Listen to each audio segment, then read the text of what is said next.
years of real estate investment and life experience. Welcome to my Happy Life and Smart Life channel.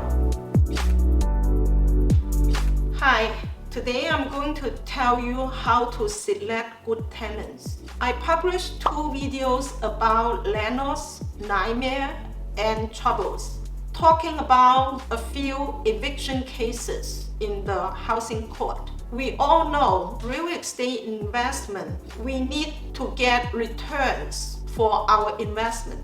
That's our goal. For return of investments, we have 2 sources. One is capital gain. Your property increase in value. The other source is rental income. If we hold the property, we cannot realize the capital gain. No matter how much the value increase, we cannot realize until we sell this investment property. So while we hold this investment property, the only income or benefit is our rental income.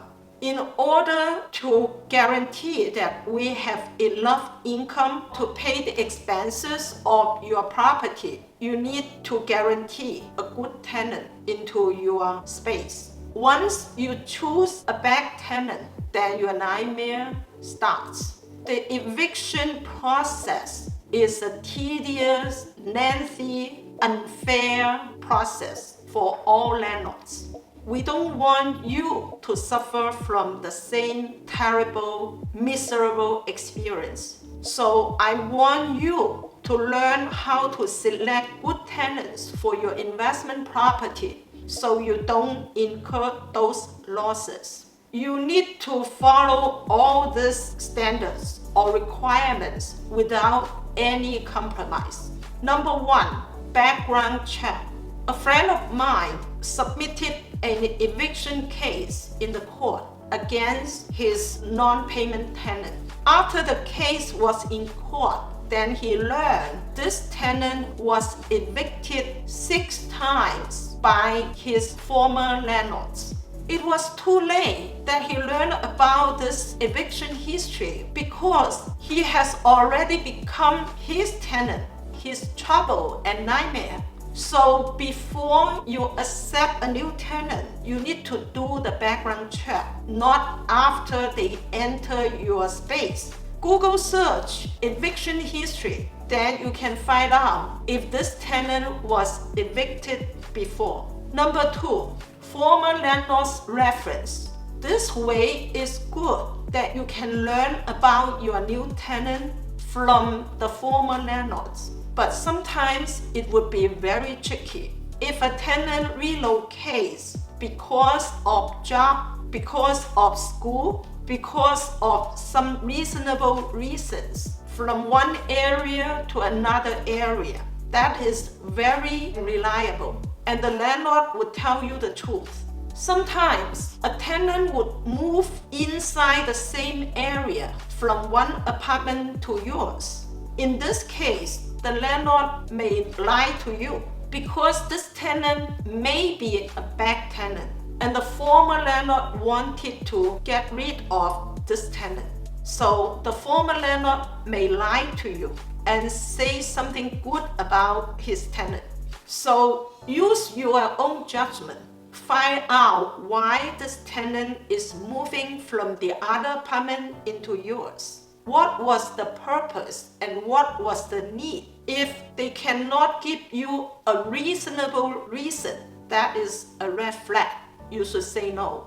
Number 3, job reference. Make sure you get a copy of the new tenant's paycheck from his company and get the contact information of his current supervisor, manager, or boss. So you can contact his boss or his supervisor to learn about this new tenant's behavior, his income, his position in the company, and even his relationship with his colleagues. These are very important information for a landlord to know and to get.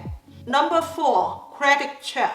In the United States, the credit score or credit history will tell you if this person is trustworthy. If you can trust him to make payments on time or to make enough payments to you.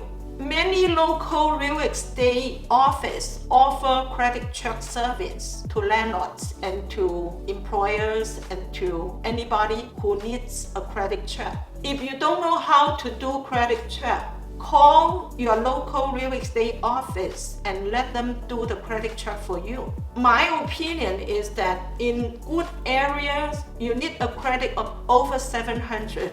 In some blue-collar community, you can consider credit score of 650. Number 5, ID check.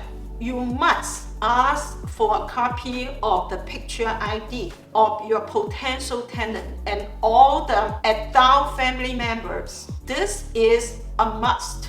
According to my experience, the tenant that I accepted before, that I took him to court for non-payment eviction, I didn't ask for his IDs. I didn't do the ID check.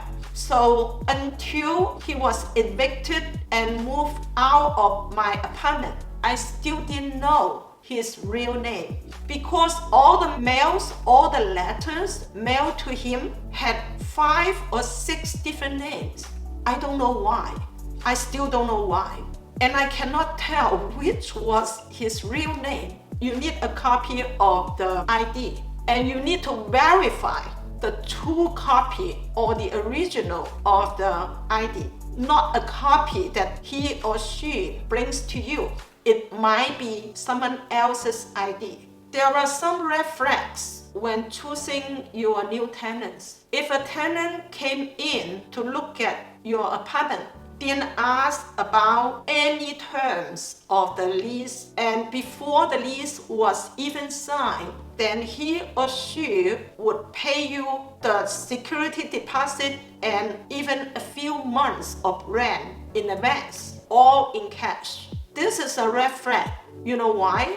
Because maybe this person doesn't even have checking account, have saving account, or have any bank account. Or maybe he or she wants to conceal his personal finance information. Another red flag is that a stranger, a potential new tenant, came to you like a long-term friend, saying all sweet things and good things to you. This might be a sugar coat that covers a bitter pill inside to let you put down your guard, to let you become careless, like what I experienced before. In order to be successful investors, especially in real estate, in rental property, we need to be smart. We need to learn. We need to continue to learn all the laws and to learn from other people's experience, like my experience. If you have personal individual problems about dealing with tenants, you may leave comments under my video. I will address your questions and give you suggestions. I hope everybody have good tenants and good rental income and good returns for your real estate investments. Thank you.